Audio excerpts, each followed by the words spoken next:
All right, you guys have got your research paper, and most of you have done what's called secondary research. You went out and got sources to be able to support your point that you're making on your research paper.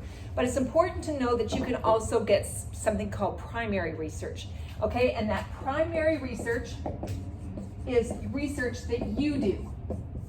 So you can do an interview, you can collect data, you can create a graph, you can insert information, you can run a survey on campus, and you decide, you know what, this is the best way for me to gain information. And I know some of you might have done that interview for your research paper, and if so, then you need to cite it. And you can cite an interview, which is primary research, not secondary, primary research, by using the name.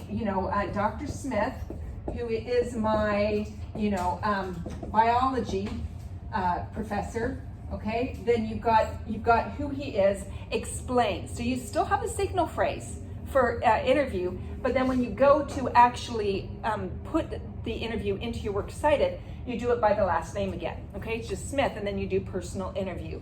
So there's ways in which you can include this information. Also, it's important to know that if you chose to do a survey where you went out, you wanted to, some of you are going to be teachers, and you wanted to survey 6 teachers, and you wanted to share the findings from that survey, you can insert it in a couple of different ways. You can just write about it, or you can put it into a graph. What's important to know is that if you do the graph, what you want to do is you want to insert it into the text, okay? So that it's inserted. It's called text wrap. You wrap the text around it. You've got the graph there. You've got figure 1. So you've got a title for it, and you've got a label for it, and you can be able to source it.